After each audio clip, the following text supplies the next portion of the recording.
So today I'm going to look at an application called Streamlit, a module, a Python project called Streamlit, and basically it's a faster way to build apps and share data apps.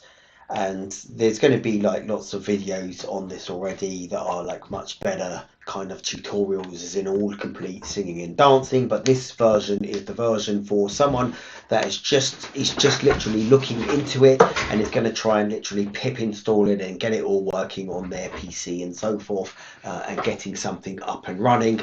So this is going to be more realistic. I've never looked at this application before. I've never even looked at this first line of code, so first line of writing.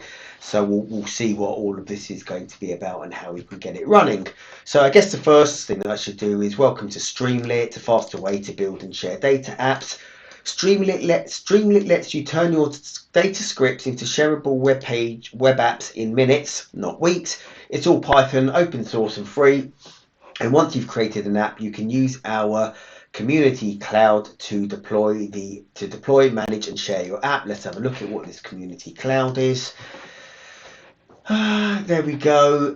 Deploy, manage, share your apps with the world directly from Streamlit, all for free. I wonder how free actually is, because it's got a sign in or sign up, but you know, we can even have a little test of that. So that's going to be quite interesting. Is it completely free, or is it free initially and then the user has to pay for it? I've also just noticed, because just when I was scrolling down, Streamlit and Snowflake. Snowflake is something also that I've come across in the past that's supposedly popular. We want more info. In the future on Streamlit and Snowflake integrations. So I'm not exactly 100% sure what Snowflake is, but I'm presuming it's similar to Streamlit. So anyway, it says pip install Streamlit, and that's definitely what I'm not going to be doing initially, because if you're working in Windows, it's a Python -m to install it on the latest version. So, and I'll get all of that up and running. In fact, let's just go and have a quick look at the home page to see if there's any extra bits and bobs on it. Try Streamlit now. There's a little video, and it's telling us that it's all as easy as this, and all we have to do is my first app or something like that, or a hello world thing, and it's going to work just out of the box, and that should take 42 seconds to do. So let's see if it indeed does take 40 seconds to do. I'll never get there that fast.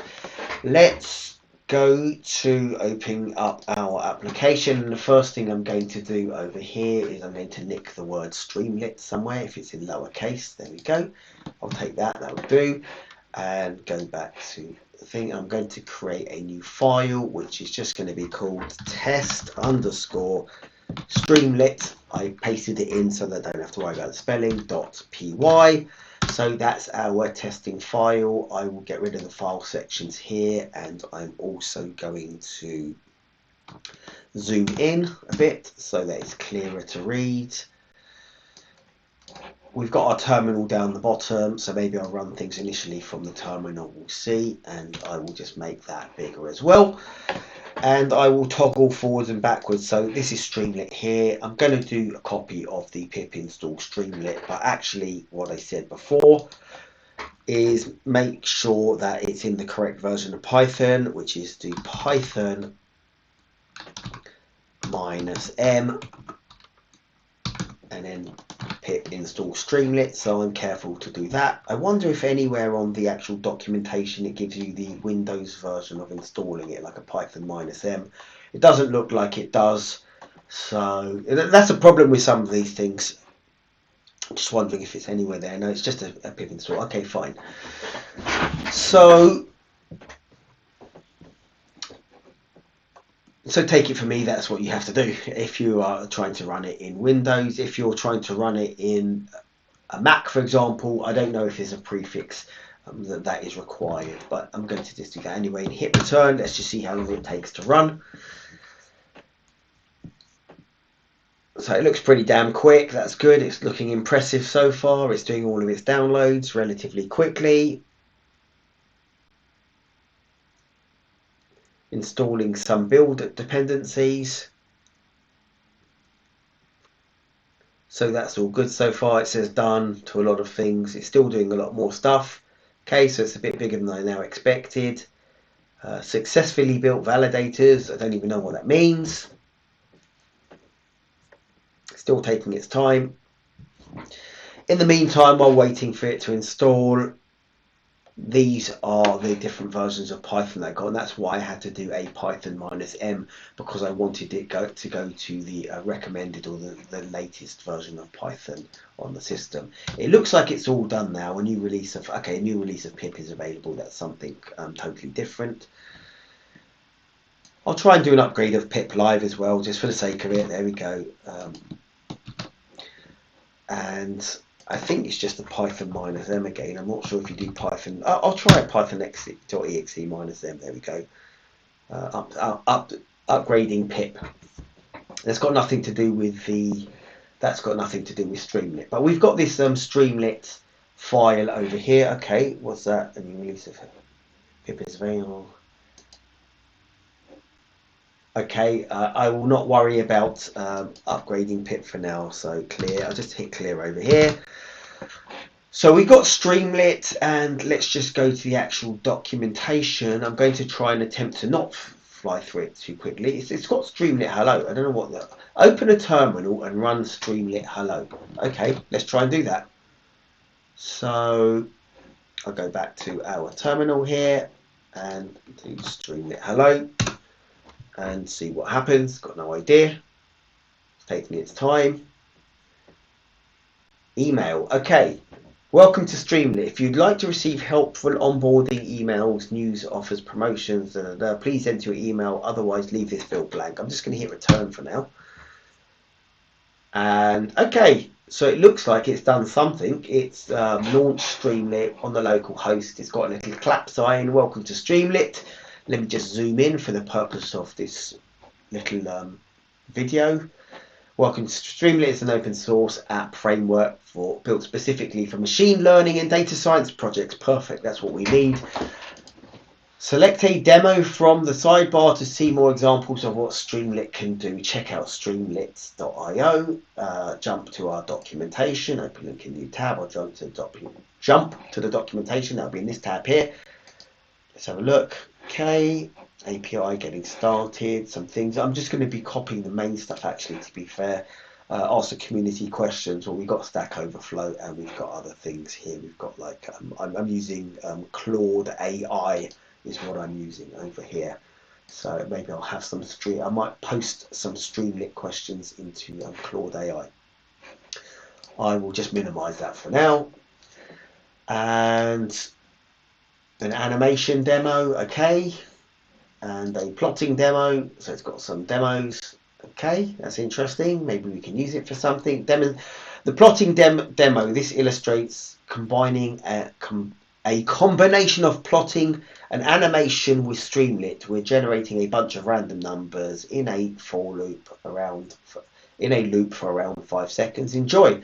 Okay, fantastic. Because I actually built in the previous video, or maybe the video before that, but a very, very recent video, a random number generator, which actually I don't even know if I've got the code available for it, but I could actually nick some of that code. No, I haven't got it actually available open at the moment, but it was a random number generator, and sorry, a random walk. So maybe I'll post the link as well in the video, but it's a random walk, and basically that plotted out the one path in matplotlib. And then actually I did like 1,000 random walks afterwards and plotted out 1,000 paths, and it looked quite nice. It was a very nice output, but that was using matplotlib. So here we've got Streamlit, which is a bit more interactive and visual. So maybe we can incorporate that, possibly in this video, maybe in a later video. We'll just see how this one goes along. So anyway, we've got that. We've done the Streamlit hello. That seemed to work. I wonder if I just close it now. There we go. And does that just close us out? I don't know what happens there.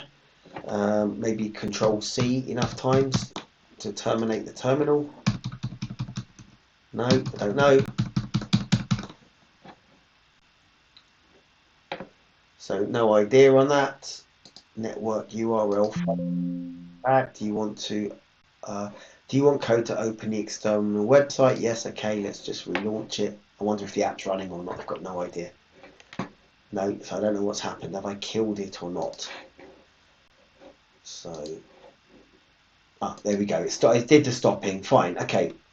Stopping ...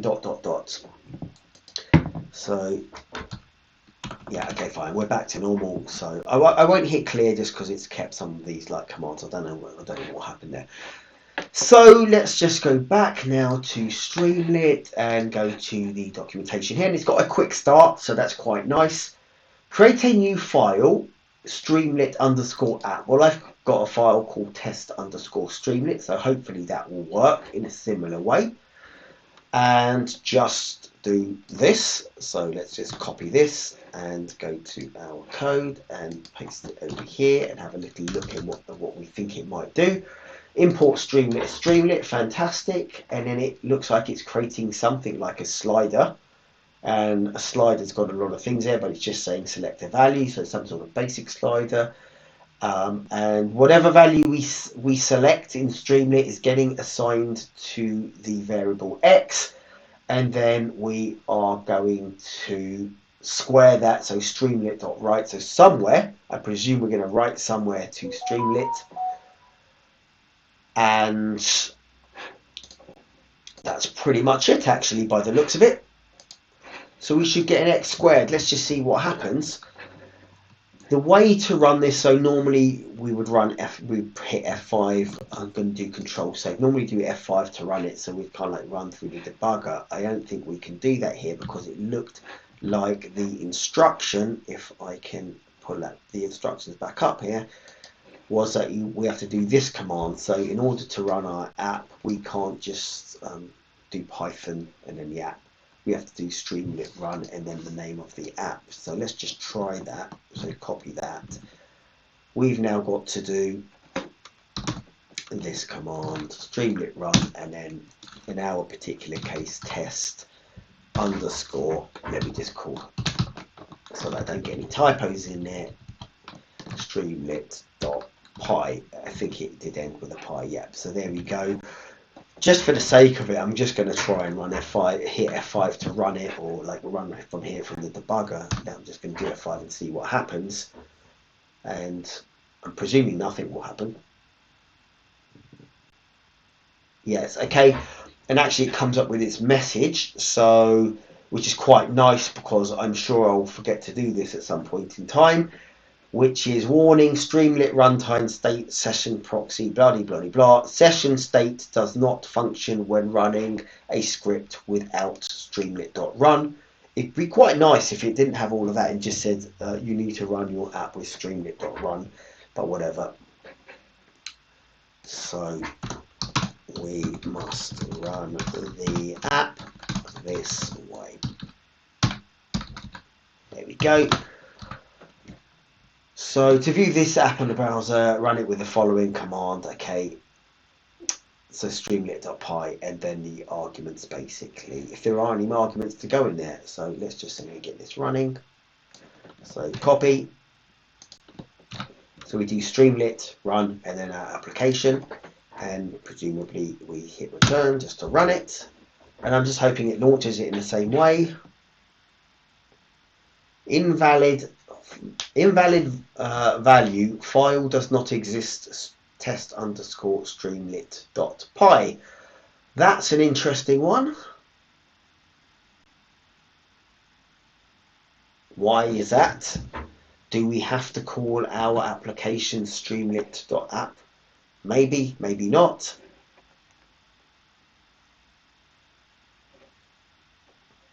I'm going to rename the file to streamlit_app.py, just to, maybe it needs to be in that format, which would be quite disappointing in a way. That'll be our first disappointment. So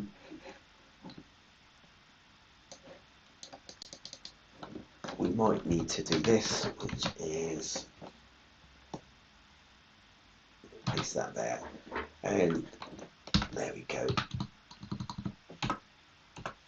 We might need to rename our app. Rename the file. question mark. Is that the case? So I'm going to hit save, and I'm going to do file. In fact, let me just Streamlit app.py, copy that, and then do file, save as, and in the same folder we're just going to do that because we're Streamlit app.py, and hit save. And now, so we've just renamed the application, and now I'm going to attempt to rerun this a second time. Copy that. It says 3 files to analyze. Fantastic. I don't know what that's doing there. But let's just paste that in. So now we're running it the way that we're told to. Will this work any better? It's hanging for a second. File does not exist. Right. Okay. So I'm going to go back for. I'm glad at least that it's not the naming thing. So I'm quite glad about that. So I'm going to go back in the file systems, and I'm going to delete Streamlit.app and delete. Move to recycle bin. Fantastic, because I actually prefer the test. So wherever that was, maybe it goes down to the bottom. I don't know. Just trying to find it. There we go. Test underscore Streamlit.py. We're back on that one, so we're going to try and run this again, but do I have to have the full path name or something? That's kind of like what I'm thinking. So I might have to do a little trick for this. It's a bit annoying having to do this, but path or full path. Right.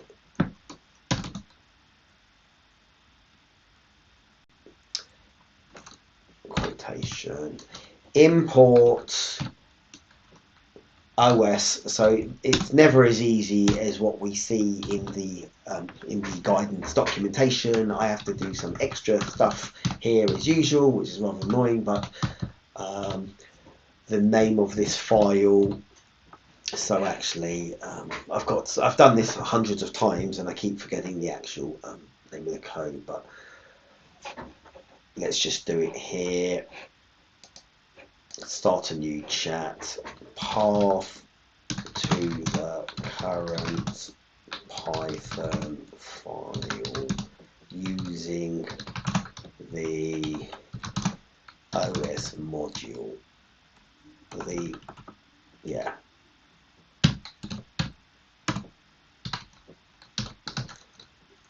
Using the OS module. There we go. Let's see what it spits back out here. You can get the current path. There we go. That's what I want to get. Ta-da, full path. I'll actually take all of that. There we go. Copy this. I'm no longer calling it full path. I'm calling it current path. That's perfectly fine. And I shall just comment this out for a second and just run the file. And there we go. That's the entire path, so that it's not confused. And do, which is a tiny bit annoying, but we're going to have to do something like this. If I paste that whole path in there, it's like literally the whole path of the folder, and then do this. I'm just hoping that this one works now. So I'll comment this back out, and this is for Windows at least. So hit Control Save, and now I've got a massively long command because I'm not just doing Streamlit run Streamlit.app test Streamlit.py, but I've actually have to do the whole path to it. Presumably, I'm hoping that this one works. This is live. I've got no idea if it's going to work or not. So just let me copy that entire path, copy this, and paste it there, and hit return. It will hang in again. Hopefully, it finds it. Right, that's even more annoying. So paste that. I think it needs the. I think if I put this in quotation marks, and I believe it's because of this space in the between the my drive. So if I do that, put it in quotation marks, that might work. This takes Python knowledge it takes Windows knowledge or knowledge of your operating system. There's always these nuances, which is why I do this, because the documentation over here or the little video over here shows us how this runs in 1 second, but when we come to do it, it doesn't run in 1 second. There's this 45-second little clip that made it run. I had to do all of this at least, and so this is in quotation marks now, so it's getting very, very long. I'll hit Control S for that and just try and run this again. So we've now got this in quotations. Let's see if that works. It's hanging and it's running. So finally, that's how it works. And we've got this selector value. So fantastic. That's looking really nice. It goes between 0 and 100. Let's just check our code. I don't know if I specified any of those. No, so I presume it's just setting some generic default values, and I'm presuming that if I put comma in here, it's got other things like, yes, so it does minimum value, maximum value of the slider. So that's quite nice. We'll possibly have a play around with that. So Control save on that and go back. And it just let's move our slider. And so say we go to 25, we're going to get 25 squared is 625. So that looks quite nice. And that was basically this s.write. So it says 25 squared is, and then it gives us back this answer. So let's just go to a really big number, the top number, 100 squared. Well, it's not that big, but there we go. I'll do 99 squared because it gives us something 9801.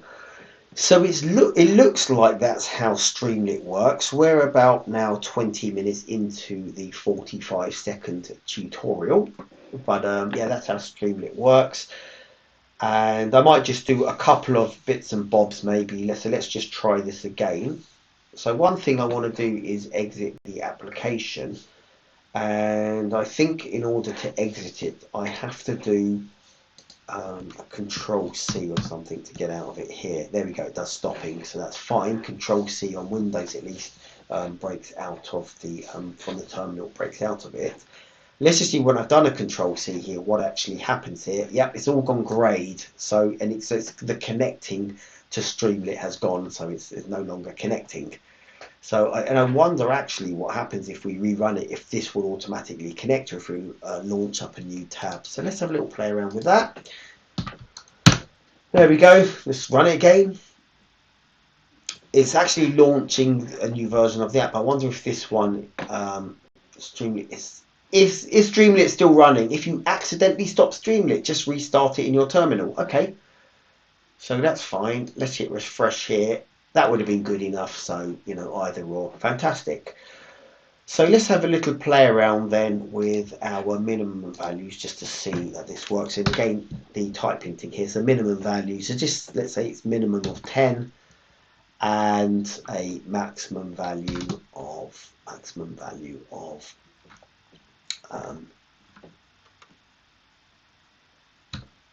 10,000. So, and 10,000 in Python looks like this. I could just write 10,000, but let's just have a look at that. Then I wonder what happens to the slider. So we'll hit Control S. I wonder if we can do something in Streamlit where it automatically refreshes the code like a live server in Python. So, and if you know how to do that, then maybe put that in the comments. If it is possible, it might be in the documentation somewhere. I'm expecting that Streamlit might have that kind of functionality. So we'll just go out of it for a second because we're going to rerun it now. So let's just do a rerun and it will launch up a new tab. So we can close our old tab. And there we go. It hasn't put any underscores or commas in there. That's what I was hoping for. But it's got our minimum value and our maximum value. And now we can square much bigger numbers. There we go. I don't know what happens if I break it. I think Python can handle that, so that's perfectly fine. Let's count number of zeros. 1, 2, 3. 1, 2, 3. So that's just a million there. 100 million. Okay, fine. So that's all looking good in the codes. That might be not that descriptive anymore. If I hit comma, again, I should really put something like min underscore value equals and max underscore value equals. Now it's going to be a bit clearer, and that's just because there's a lot of arguments that are going in there. So maybe, and the label's the first thing, but you know, maybe we can assume the label's fine, but we might want to start doing something like this where we can put all of our arguments neatly in. And what would the next argument be? If I hit comma return,